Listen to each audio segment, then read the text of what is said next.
Hello there. What is going on, everybody? Today we're going to be unboxing and building Mister Sinister for Marvel Crisis Protocol by Atomic Mass Games. He is part of the new X-Men line. We're going to take a look at his cards, see what comes in this pack, see how the miniature looks once we put him together. If you guys are new here, there is still time left to enter to win the $25 Amazon gift card giveaway. You just have to be a subscriber and leave a comment on this or one of my videos. It's as simple as that. I run these giveaways all the time. They usually run for about 2 weeks at a time. I'll announce the winner at the end of one of my videos. So it's pretty simple to get in on that, so don't miss out. We've got our little rules insert here that, really our build guide. Usually these aren't too hard to put together, although I have heard that it can be advantageous to paint his cape before gluing that onto the back. That is the case with most capes. I know some people, I've seen more and more people painting still on the sprue. I'm not going to do that today though, because I will actually go ahead and assemble the miniature. But we've got that, we've got our cards. Let's take a look at what we get here. We have two bases.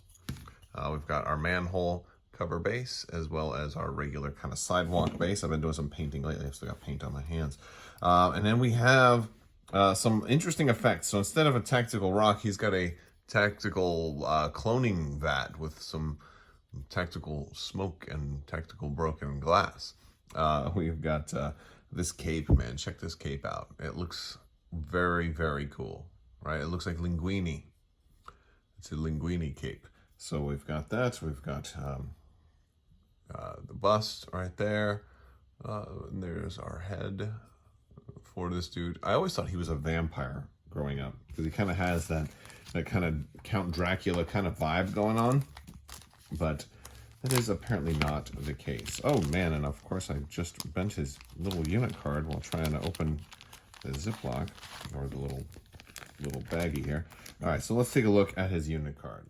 All right, so we've got Mister Sinister as healthy side. He's at 6 health. Medium speed, size 3, so he's a little bigger than a lot of other characters.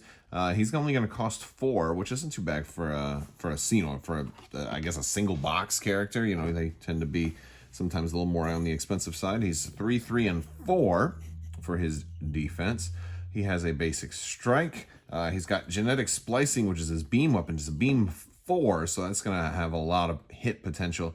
And it's not a power generator for him though, so it does cost 1 power, but he's going to gain the genetic sample tokens. So he's got, I guess that's these.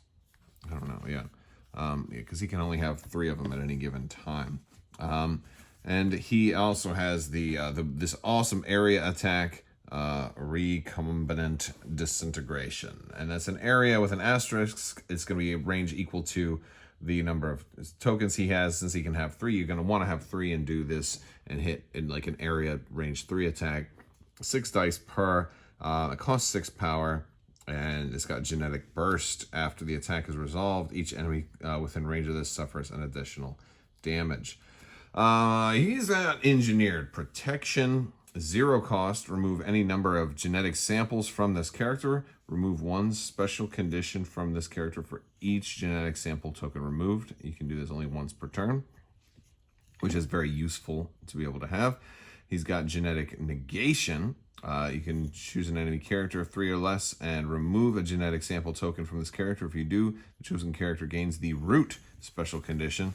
I believe that's this one here. It originally was supposed to be something that Groot did, and Root doesn't actually move you. It's just, I think it makes your superpowers cost 1 more, something like that, which is weird. I don't know why they call it Root, but that's, you know, oh well, it is what it is.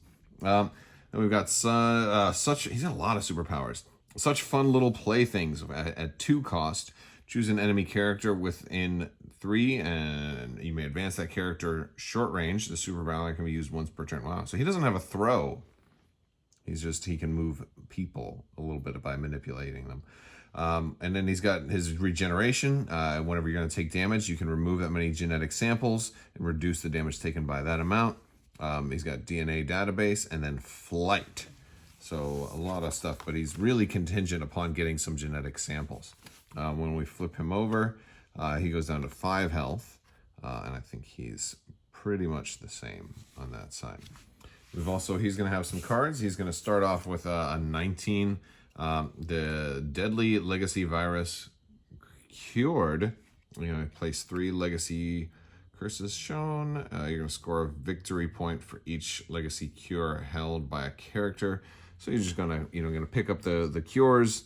You're going to pick it up here. They must spend a power for each Legacy Cure they're holding before using it. And then at the end of their activation, if they're holding 1 or more cures, they may remove a special condition from themselves. If at any time they're holding all 3 cures, the character is immediately KO'd and its controlling player scores 8 victory points. Wow. Then remove all of them from the game. That's pretty cool. Wait, so they kill themselves and or they turn into, like, they ascend. I don't know why they're KO'd, but all right, that works. 8 victory points is pretty cool. All right, and then we've got Forced Extraction. An unaffiliated, well, it's Mister Sinister, since he really isn't, I don't know what affiliation he really belongs to. He can spend 1 power to play this card. Up to 3 other allied characters within 3 suffer a damage, and he gains genetic samples equal to the amount of damage suffered. So this is a good, like, I think you probably have to use this when you're using him because he needs so many of those, and you're not always going to have 3 people lined up in that beam weapon, to attack, to gain those samples. He also has the Cloning Banks. During the cleanup phase, Mr. Sinister may play this card. When this card is played, set it near the battlefield instead of discarding it. During each cleanup phase, including the one in which this was played, Mr. Sinister may move any number of genetic sample tokens from himself to this card. If this card has been played during any power phase, you may remove any number of genetic sample tokens from this card and discard it. If you do, an unused character from your roster with threat value equal to half of the number of genetic samples removed or lower than within 1 of an allied Mister Sinister, they gain 3 power and are now part of your squad. What? That is crazy. Okay, so this is the first card that has me thinking, man, I need to kind of form like an actual, 10-man squad, because you can't just go to your whole collection. Because normally when I play, I just kind of pull out the whole collection and say, who do I want to bring in? So this lets you just pull somebody else into the game. That's awesome. That is so fun. It'd probably be like, turn 5 or so by the time you get anybody in, but very, very cool. Let's go ahead and build this guy.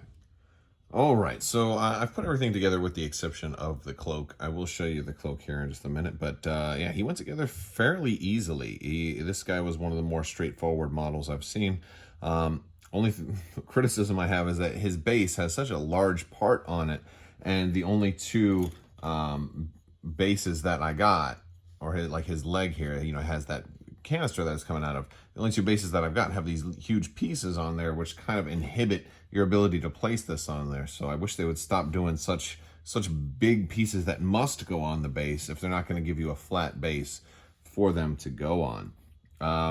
As far as the cape, I kept this one separate because I want to glue them on separately, but this is basically how he'll look once that's all done. I want to paint those first, I think, before I glue them on, because it's going to be pretty much impossible to get brushes in there. And yeah, so I think everything else I can probably manage, but this part I wanted to wait on. So there is Mr. Sinister. I would love to hear what you guys think. Let me know in the comments section below, what kind of list do you think you would build with this guy too? Do you look at mechanics for Marvel Crisis Protocol, or do you look at like teams and things that are thematic, things that kind of make sense? Would you kind of want to put him with other, like, kind of characters that maybe break the game a little bit? Like, but the fact that you can bring somebody else in is really cool. So maybe you want to keep him alive, long enough to do that. I think that would be awesome if he's like, hey, you know what? Here's Hulk. Boom. Although Hulk would be kind of expensive. You probably have to bring in somebody a little cheaper into the game. But he seems pretty cool. All right, guys, I want to thank you so much for watching. And as always, have a great day.